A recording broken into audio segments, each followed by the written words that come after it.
Bonjour, c'est Pascal du blog de l'image et bienvenue dans cette nouvelle vidéo où j'ai recherché pour vous une cache pour appareil photo pour la vidéo.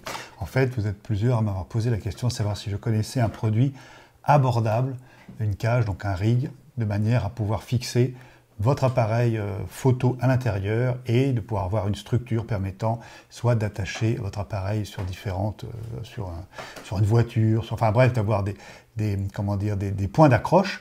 L'un des soucis quand on est avec un appareil photo sans cache, sans rig, sans rien autour, c'est qu'on n'a qu'une seule porte griffe, qu'une seule griffe, et que si on veut mettre un micro, un écran, une petite torche, ben on est un petit peu embarrassé, on ne sait pas trop comment la fixer. Donc la cache est une bonne solution, mais parfois c'est un petit peu cher. Donc j'essaie de trouver un produit abordable. Alors il y a des produits que je vous conseillerais jamais. C'est-à-dire, par exemple, pour moi, un follow focus. Alors, pour ceux qui ne connaissent pas, c'est un petit système qui permet de faciliter, de démultiplier la mise au point de vos optiques. On utilise ça au cinéma, en vidéo. Et pour moi, avoir ce type de produit en premier prix, si jamais il y a du jeu, je ne vois pas l'intérêt d'avoir un petit accessoire qui vous permet de faire une mise au point précise si en fait, il n'y a pas de précision, quoi. Alors que bon, en effet, sur une cage, un rig, bon, ma foi, si c'est en métal, que les filetages sont correctement faits et que c'est bien agencé, à mon avis, ça va faire l'affaire. Alors, j'ai essayé de vous trouver un produit, j'en ai trouvé un, raisonnable. Donc ça coûte une cinquantaine d'euros, donc c'est plutôt raisonnable.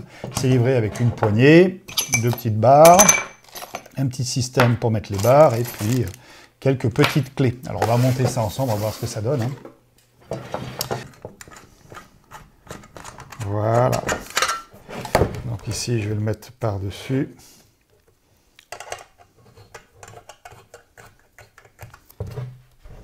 J'essaie de le centrer. Et on va le fixer. Ok. Donc voilà, ça c'est la base. On a fait la sangle, c'est pas très pratique. C'est pas utile pour ce genre de choses. On va faire un petit nœud rapide pour qu'elle traîne moins. Voilà. Alors, déjà, la première chose que je vois, c'est que on a l'accès à la trappe pour donc changer la batterie. Donc ça, c'est une bonne chose. Et donc, on a pas mal de petits filetages pour pouvoir fixer des choses dessus, des petits bras. Donc c'est pas mal.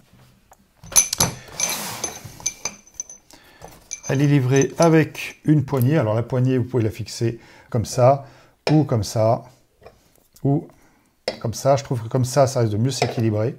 Donc c'est comme ça que moi je la fixerai.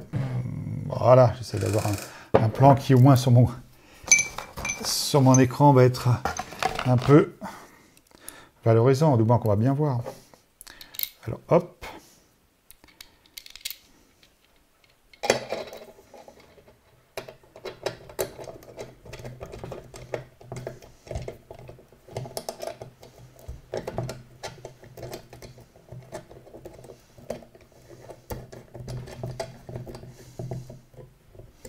Moi, je la mettrais comme ça, mais maintenant, vous pouvez la mettre dans l'autre sens.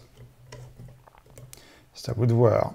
Et je pense que comme ça, ça sera plus équilibré selon l'optique que vous allez mettre. Voilà, parce que là, on est ici. Il faut arriver à trouver un point d'équilibre. Et on a quelque chose qui est pas mal, d'ailleurs. Ça bascule un tout petit peu par là, mais ça reste raisonnable. Ouais, c'est pas mal. Ok. Alors, c'est livré aussi avec un système de tube. Alors, vous n'êtes pas forcé de le mettre. On voit qu'ici, je vais voir si je peux le voir ici, voilà. Vous voyez que quand vous fixez votre vis, eh bien, vous avez quand même deux filetages qui restent dans l'axe de l'optique. Donc, vous n'êtes pas obligé de fixer le petit produit qui vous permet de mettre des tiges. Alors, c'est vraiment très simple comme mécanique, mais ma foi, ça devrait marcher. Encore une fois, la petite clé Allen est fournie. Ah, il faut que je fasse attention à comment sont placées les tiges. Voilà.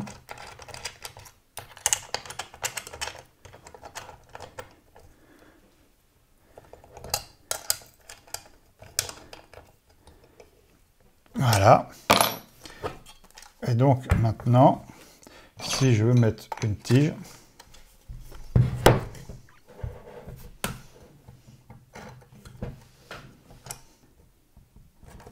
il faudrait peut-être le régler avant.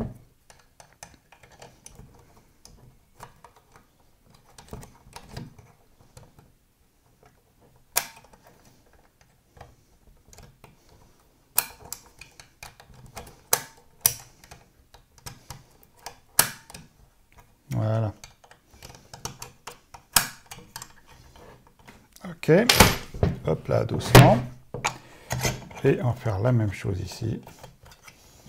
Et j'ai le même problème, que je n'ai pas réglé la petite vis.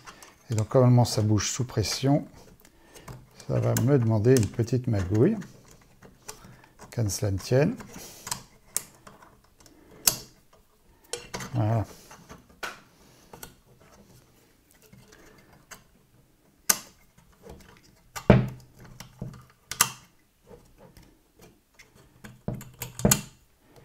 Et voilà. Donc voilà, avec un petit rig pour une 50aine d'euros. Alors bien sûr, ce que vous pouvez faire sur ce genre de petites cages, ce qui est intéressant, c'est vous de mettre des petits hot-shoes, c'est-à-dire des petites griffes, de manière à pouvoir vous fixer vos accessoires habituels. Hein. Mais bon, je pense que c'est pas mal. Maintenant, je vais aller le tester pour voir s'il marche bien. Mais sinon, c'est propre. Hein. Alors je vois aussi, j'avais un petit peu peur ici qu'une fois qu'on ait mis le système de tube, eh bien on ne puisse pas ouvrir, mais non, on peut tout de même ouvrir la trappe pour enlever la batterie, donc ça va. Donc ça reste valable. Et ici, bien sûr, vous récupérez les deux tailles au niveau pas de vis, ce qui est pas mal. Donc voilà, une petite cage qui coûte une 50aine d'euros, donc avec les frais de transport, il faut s'attendre à, on dirait, 60-70 euros. Et vous avez une petite cage assez simple pour la vidéo avec un boîtier photo. Alors un test en situation de prise de vue m'a montré que le rig remplissait ses fonctions. On a tout ce dont elle a besoin pour fixer tous les accessoires. J'ai trouvé par contre un souci avec le 5D Mark II. Donc selon les boîtiers, si vous êtes un 60D avec d'autres boîtiers, vous n'aurez pas forcément le problème. Mais sur le 5D Mark II, la trappe qui permet le changement de carte, le volet commence très très bas. Et il vient buter tout simplement sur le bas du montant. On voit qu'il y a un petit rebord sur le montant et ça empêche la trappe. Alors on peut y arriver en forçant un petit peu, mais bon, c'est pas tout à fait, enfin c'est pas du tout opérationnel. Donc pour ça, il suffit simplement soit de poncer cette petite partie, soit on peut couper tout simplement puisque c'est de l'alu et que les points d'attache sont pas à cet endroit-là, de manière à ne plus être dérangé du tout. Hein. C'est sûrement ce qu'il faut faire.